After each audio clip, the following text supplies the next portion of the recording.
Electricity से related एक बहुत इम्पोर्टेंट क्वेश्चन है, जो अप्रॉक्स हर एक साल पूछा ही जाता है। अब इस न्यूमेरिकल को करने के बाद आप सारे कॉन्सेप्ट को क्लियर कर लोगे। अब यहाँ पे आप देख रहे हो कि एक 4 ओम रेजिस्टेंस दिया हुआ है इन द सीरीज, और इसके साथ दो 8 ओम पैरेलल में रेजिस्टेंस कनेक्टेड है। क्वेश्चन क्या क्या राइज कर रहा है, 8 वोल्ट सप्लाई के साथ effective resistance of two 8 ohm resistance. It means ये दो जो 8 ओम रेजिस्टेंस है, सबसे पहला क्वेश्चन है कि इसके इफेक्टिव रेजिस्टेंस निकालने हैं। इट मीन्स सिर्फ और सिर्फ इन दोनों का पैरेलल कॉम्बिनेशन। ये फर्स्ट क्वेश्चन है, बहुत इजी सॉल्व हो जाएगा। सेकंड क्वेश्चन कर रहा है current flowing through 4 ohm resistance. इसके बाद आपको ये बताना है कि जो करंट गिवन नहीं है, जो करंट यहाँ से पास होगा वो सिर्फ 4 ओम रेजिस्टेंस से कितना पास होगा, उसकी वैल्यू आपको फाइंड करनी है। इसके अलावा 4 ओम का ही नेक्स्ट दो क्वेश्चन भी है। फिर आपके पास टोटल वोल्टेज गिवन है 8 वोल्ट, बट सिर्फ और सिर्फ 4 ओम के पास कितना वोल्टेज आ रहा होगा वो निकालना है। इसका जो फोर्थ क्वेश्चन है कि पावर भी यहाँ पर कितना आ रहा है वो कैलकुलेट करना है। और लास्ट क्वेश्चन सबसे इंपॉर्टेंट है ये, जो कि हर एक क्वेश्चन में नहीं होता है। यहाँ पर दो एमीटर लगे हुए आप देख रहे हो, दोनों सीरीज में लगे हुए हैं। अब ये पूछ रहा है कि क्या जो करंट पास होगा टोटल पॉजिटिव टू निगेटिव, तो क्या इस करंट की वैल्यू दोनों एमीटर में सेम रहेगी या वेरी करेगी। तो हम लोग स्टार्ट करते हैं यहाँ से सॉल्व करना। सबसे पहला जो क्वेश्चन है first, effective resistance of two 8 ohm resistance. आपको पता है कि हमारे पास वो दोनों जो है पैरेलल में लगा हुआ है, इसे हम पैरेलल कॉम्बिनेशन कहते हैं। यानी 1 upon R P equals to 1 upon R one plus 1 upon R two. यहाँ से हम इसे सॉल्व करेंगे। 1 upon R P equals to LCM लेंगे 2 अपॉन 8, इट मीन्स 1 अपॉन 4। इसको हमें 1 अपॉन आर पी है, आर पी निकालना है, इट मीन्स 4 ओम। ये हमारा फर्स्ट क्वेश्चन यहाँ सॉल्व हो गया। अब सेकेंड क्वेश्चन बोल रहा है current flowing through the 4 ohm resistance. अभी तक हमारा ये सिर्फ और सिर्फ फर्स्ट क्वेश्चन सॉल्व हुआ है। अब इसे निकालने के लिए सबसे पहले आपको इफेक्टिव रेसिस्टेंस निकालना होगा कि टोटल रेसिस्टेंस कितना है। इफेक्टिव रेसिस्टेंस बिना निकाले आप करंट फाइंड नहीं कर सकते हो। अब अगर इस डायग्राम को हम देखते हैं, हमारे पास यहाँ 4 ओम रेसिस्टेंस है। ये क्वेश्चन नंबर सेकंड सॉल्व करने जा रहे हैं। ये पूरा कंबाइन होकर कितना बना, 4 ओम बना। इट मीन्स अगर हम ऐसे भी करके आपको दिखाते हैं तो ये भी 4 ओम बना। इट मीन्स ये दोनों किस में, एक कनेक्शन है सीरीज में। R S equals to R one plus R two, दोनों हम ऐड करते हैं, यानी हमें इफेक्टिव रेसिस्टेंस जो है 8 ओम मिल गया। Effective resistance means total resistance इस पूरे सर्किट का।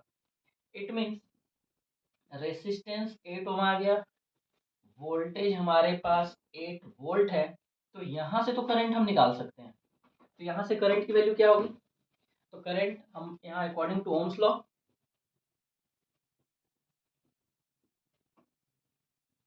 V equals to I R. Voltage हमारे पास 8 है, करंट निकालना है, रेसिस्टेंस भी हमारे पास 8 है, देयरफॉर I की value 8 upon 8, it means 1 ampere.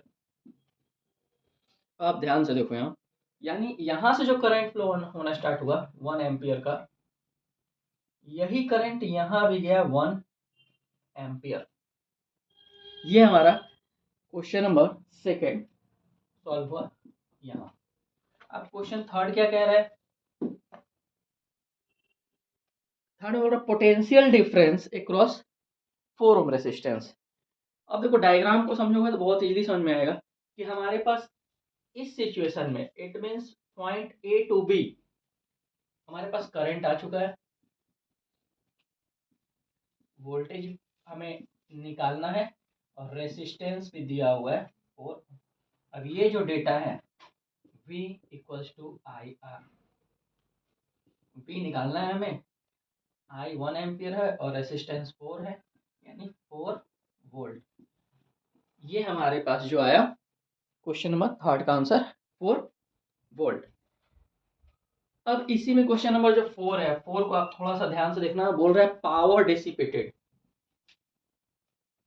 Power कभी भी हम किसी भी सर्किट में अगर कैलकुलेट करते हैं तो आप पावर के बहुत सारे फॉर्मूले अपने जगह, P equals to V I, P equals to I square R, V square upon R, बहुत सारे फॉर्मूले हैं।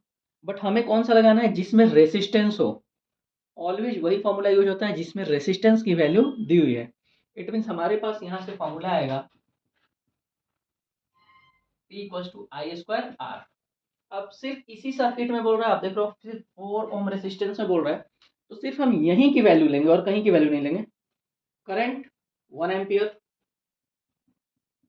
And resistance 4, it means power कितना आ गया 4। पावर की वैल्यू यानी यूनिट वॉट होती है, ये भी हमारे पास आ गया।